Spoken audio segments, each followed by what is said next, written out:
कहाँ जा रही हो? माँ के पास। वो सो रही है।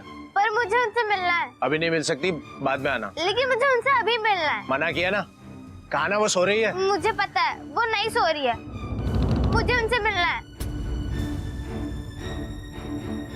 अरे बेटा मैं सोई नहीं हूँ, मैं जाग रही हूँ, अंदर आजा।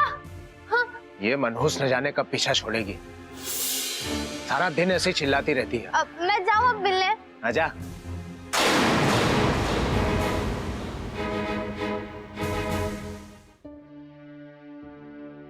पहले पानी पिला दे, प्यास के मारे कब से नींद नहीं आ रही। जा पानी लेके आ। उस आदमी ने आपको पानी नहीं दिया? वो तो कब का चला गया था, अभी आया। हाँ रुको।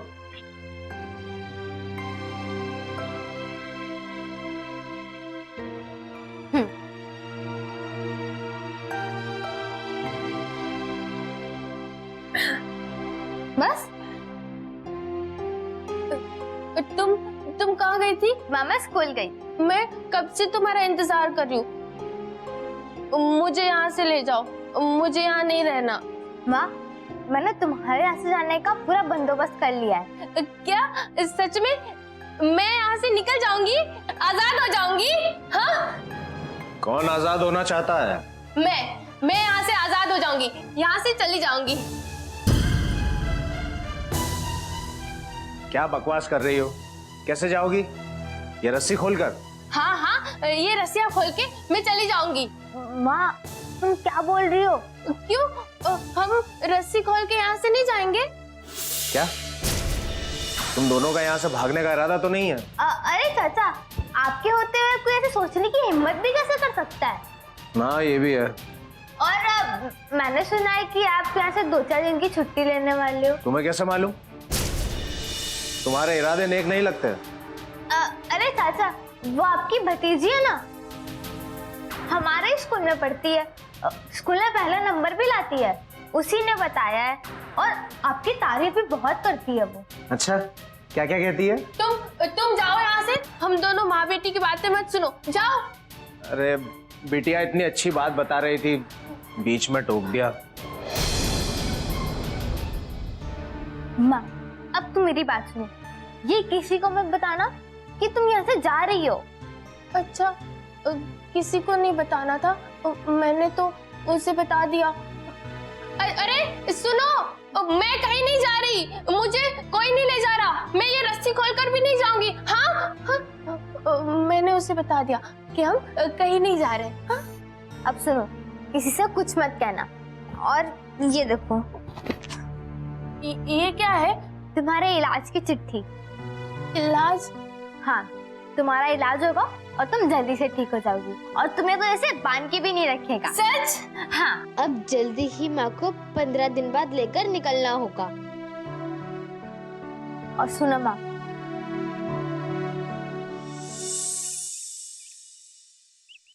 मेरे बिना बताए ही आपने मेरे बारे में सब कुछ पता कर लिया।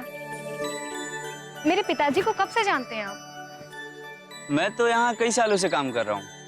आपके पिताजी जब ट्रांसफर होकर आए थे तभी से पहचान है। पर मैं तो ये सोच रही थी कि शायद आपके पिताजी मेरे बाबूजी से परिचित होंगे। नहीं, ये सच नहीं है, ये सच हो भी नहीं सकता। 8 साल पहले एक हादसे में माँ और बाबूजी दोनों स्वर्ग सिधार गए। क्या? हाँ, इसीलिए तो कह रहा हूँ कि ये सच हो ही नहीं सकता। बाबूजी के गुजरने के बाद मेरी पढ़ाई रुक गई। डॉक्टर बनना चाहता था पर कंपाउंडर बनकर रह गया। शायद किस्मत को यही मंजूर था। तो फिर आपके घर में कोई नहीं है? नहीं, मैं अकेला ही हूँ। कोई नहीं है सुख दुख में साथ देने वाला, कोई नहीं है जिसे अपना सहारा कह सकूं। बस अकेलेपन की जिंदगी जी रहा हूँ। चलिए मैं निकलती हूँ। अरे इतनी जल्दी? थोड़ी देर तो बैठिए। नहीं, वो माँ घर पर इंतजार कर रही होंगी ना, इसलिए। मैं इंतजार करूंगा।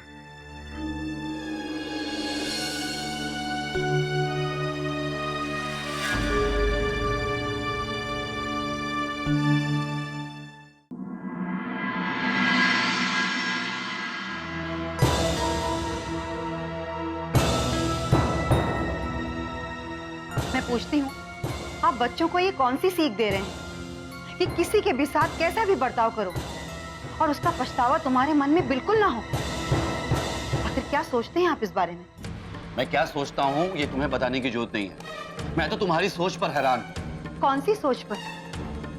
30 साल से ज्यादा हो गए हमारी शादी हुई और अफसोस आप अब तक मुझे समझ नहीं सके, या फिर आप मुझे भी अपने जैसा ही समझते हैं? क्या बकवास कर रही हो तुम?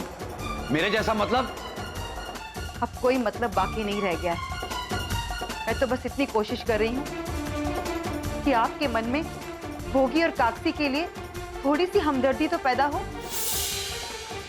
आपने उनके साथ जो कुछ भी किया उसके लिए आपके मन में थोड़ा सा पछतावा तो हो, क्योंकि मैंने सुना है मन का पछतावा हर पाप को धो देता है। आखिर कब समझेंगे आप, जब ऊपर वाले का कहर टूटेगा? आजकल बहुत बोलने लगी हो तुम, बहुत बकवास करने लगी हो। आपके संबंधों को जानने के बाद मैंने किस तरह अपने दिल पे पत्थर रखा है कि मैं ही जानती हूँ, क्योंकि मैं जानती हूँ कि सच कड़वा होता है और उसे एक कड़वा घूंट समझकर पीना पड़ता है। और शायद इसीलिए मैं ये सब कर रही हूँ, लेकिन आप इस सच को स्वीकार करने को तैयार नहीं हैं। हाँ हाँ, मैं स्वीकार नहीं करूंगा।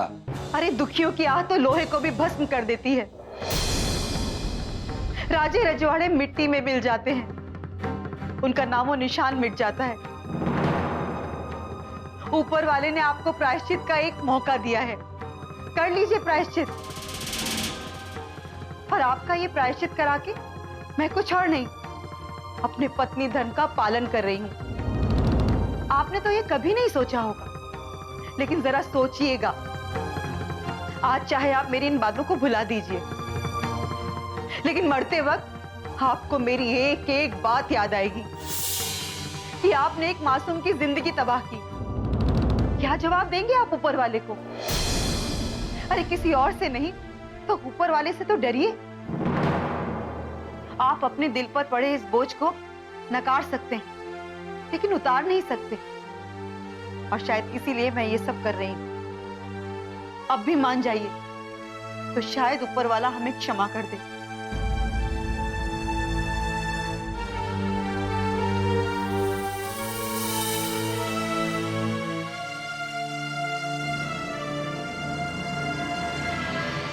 सरकार, अगर मजदूरों का पेट नहीं भरेगा तो वो कितनी देर तक और कब तक आपके लिए काम कर पाएगा? कल से मजदूरों की मजदूरी बढ़ा दी जाएगी।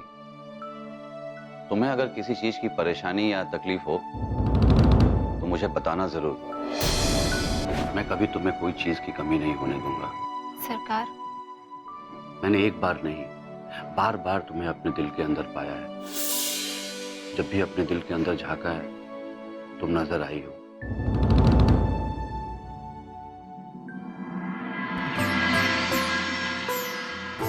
टीना अब तक आई नहीं। क्या वो सचमुच नहीं आएगी? लेकिन मैंने तो कहा था कि मैं तुम्हारा इंतज़ार करूंगा। क्या मेरा इंतज़ार ही रह जाएगा?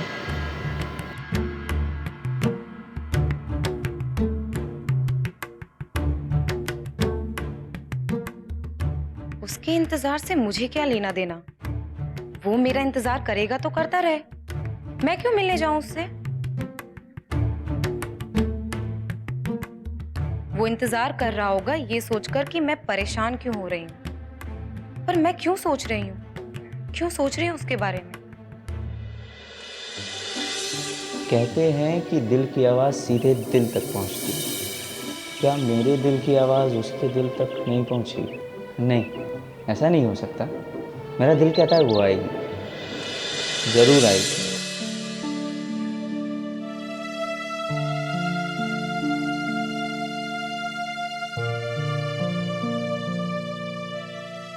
नहीं, मुझे वहां हरगिज नहीं जाना चाहिए। कितने दावे से उसने कहा था कि मैं तुम्हारा इंतजार करूंगा।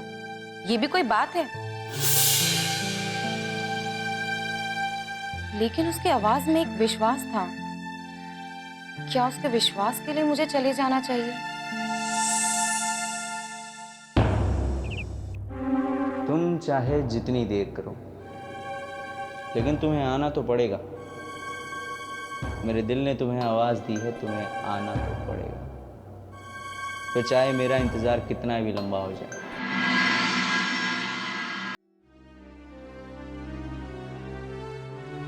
माँ जी, हम सब मानते हैं कि इस मामले में आपकी सोच गलत बिल्कुल नहीं है, लेकिन सब तो मुझे ही गलत ठहराने में लगे हुए हैं। अरे आप नीचे क्यों बैठ रही हैं? यहाँ ऊपर बैठिए ना। मेरी सही जगह यही है। मैं आपसे बार बार कह रही हूँ कि मेरी बेटी की जिंदगी आबाद करने की जिम्मेदारी आपने ले ली है। बस अब मैं हर जिम्मेदारी से आजाद हो गई हूँ। मेरी वजह से इस घर में जो हो रहा है उसे मैं बर्दाश्त नहीं कर सकती।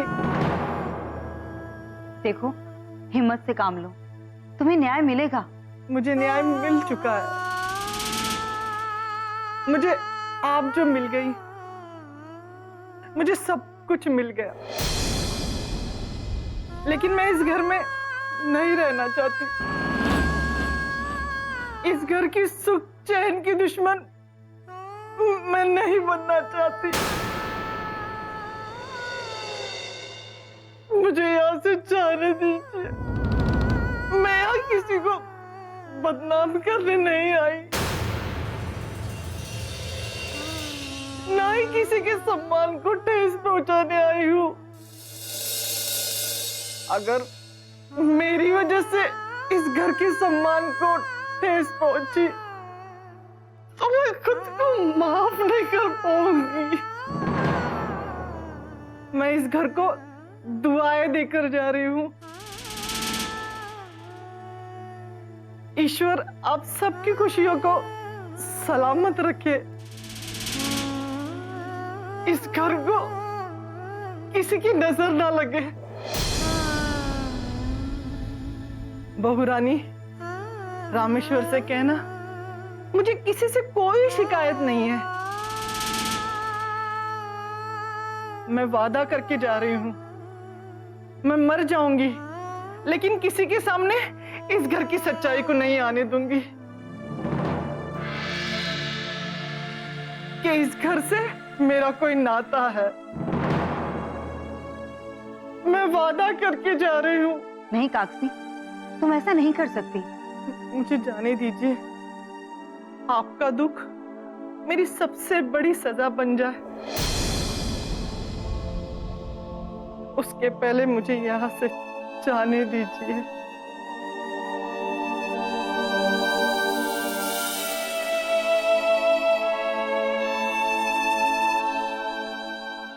रुक जाओ काकसी, तुम्हें कहीं जाने की जरूरत नहीं है। सुमित्रा जिस सम्मान और इज्जत के साथ तुम्हें यहां लाई है, तुम उसी इज्जत के साथ इस घर में रह सकती हो। आज मैं स्वीकार करता हूं कि मैंने गलतियां की हैं और मैं अपने गलतियों का प्रायश्चित भी करना चाहता हूं। कहते हैं कि पत्नियां पतियों को सही राह दिखाती हैं और मेरी पत्नी ने भी मुझे सही राह दिखाई है। आज सुमित्रा की ओर से मैं तुम्हें यह वचन देता हूं कि बोगी की शादी मैं बहुत धूमधाम से करूंगा, बहुत ऊंचे खानदान में करूंगा।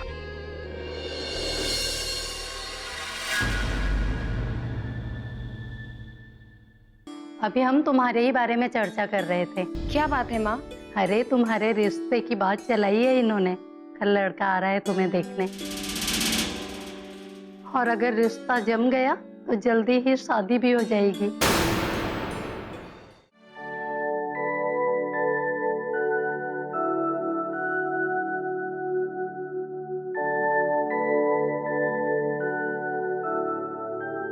अरे ये तो पुराने कपड़े हैं, नए नहीं निकाले। अच्छा रुको, मैं लेकर के आती हूँ, ठीक है?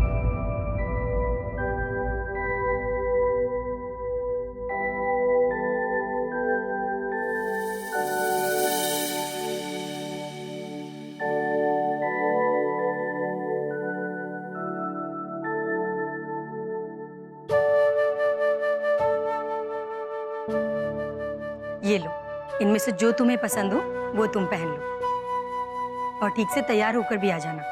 पता है ना, आज माँ जी तुम्हें मंदिर लेकर के जा रही हैं। तुम अभी तक तैयार नहीं हुई? अरे ये तो पुराने कपड़े ही पहन रही थी। बेटी जल्दी से तैयार हो जाओ, हमें मंदिर जाना है ना। हम मंदिर कैसे जाएंगे? हम मोटर से जाएंगे। मोटर से? हमारे घर में मोटर कार भी है, हम मोटर कार से जाएंगे और मोटर कार से वापस आ जाएंगे। इन्हें तैयार होने में अभी वक्त लगेगा माँ जी। कहीं ऐसा ना हो कि बाबूजी नाराज होने लगे। नहीं बहू, वो मंदिर नहीं जाएंगे। दरअसल कुछ लोग उनसे मिलने के लिए घर पर आ रहे हैं। मैं और रूमा ही मंदिर जाएंगे। तो एक काम करो, तुम रूमा को कपड़े पहनाकर जल्दी तैयार कर दो। तब तक मैं चढ़ाने के लिए फूल तोड़वा कर मंगा लेती हूँ। ठीक है माँ जी, मैं इन्हें तैयार कर देती हूँ। जल्दी से तैयार हो जाओ बेटी।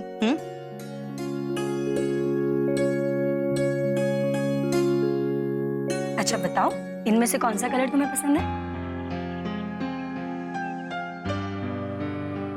बीना, बीना, बीना कहाँ हो तुम? तुमने तो गार्डन भी आना छोड़ दिया है। मैं आज भी गार्डन में तुम्हारा इंतजार करता हूँ। तुम्हें मेरा घर पता है ना, कोई भी जरूरी बात हो तो वहां जाना। घर आते ही डॉक्टर साहब पूछेंगे घर क्यों आए हो, किस लिए आए हो, तो क्या जवाब दूंगा? वही तो मैं भी पूछ रही हूँ, क्यों चल रहे हो मेरे साथ साथ?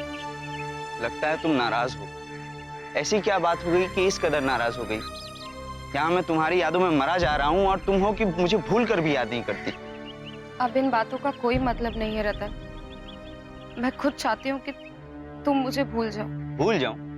ये क्या कह रही हो तुम बीना? मैं तुम्हें नहीं भुला सकता बीना। आज की बात तो छोड़ो, मैं तुम्हें जिंदगी भर नहीं भूल सकता।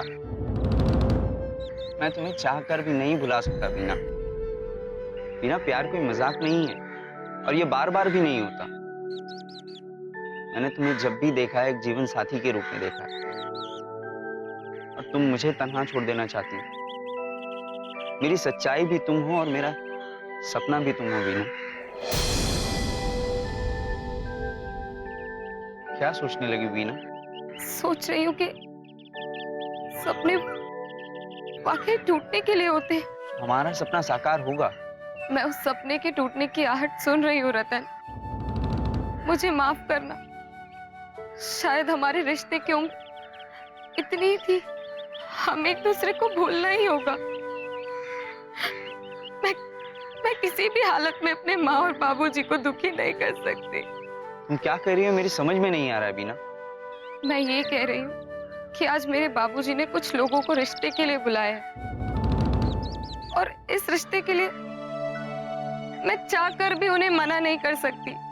बीना, तुम पढ़ी लिखी हो, तुम्हारे बाबूजी पढ़े लिखे। तुम बाबूजी से कह तो सकती हो ना कि तुम मुझे पसंद करती हो। बाकी बातें मैं कर लूंगा।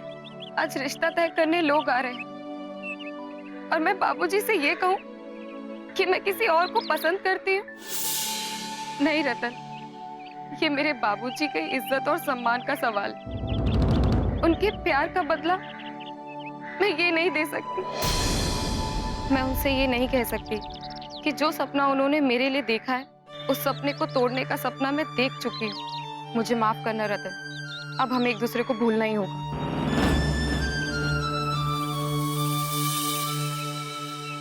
क्या लड़की है, अपने माँ बाप के सम्मान का इतना ख्याल।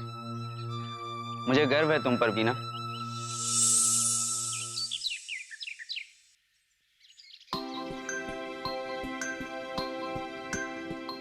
बेटी, मुझे ज्यादा देर तो नहीं हुई? नहीं। 15 दिन बाद निकलना है ना? किसी चीज की जरूरत है? कुछ पैसे वैसे? तो फिर मुझे आपकी आशीर्वाद की जरूरत है। बेटा, मेरा आशीर्वाद तो हमेशा ही तुम्हारे साथ है। जो काम घर के बड़े बुजुर्गों को करना चाहिए, वो एक छोटी सी बच्ची कर रही है। देखो बेटी, बिल्कुल मत घबराना। भगवान तुम्हारे माँ को जल्दी अच्छा करेंगे। काली माँ तुम्हारी मदद करेगी बेटा। खुश रहो बेटा, जाओ।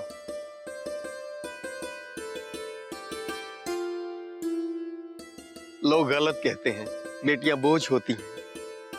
नहीं, बेटियां बोझ नहीं होती।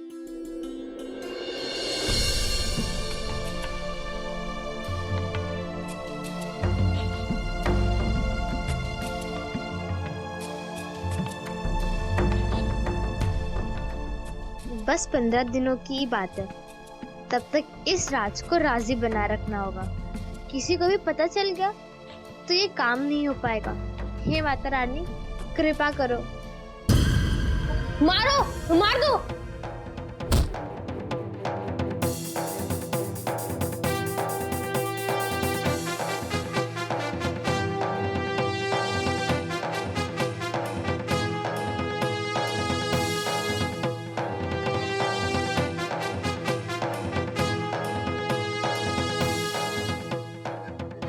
मैं खुल गई।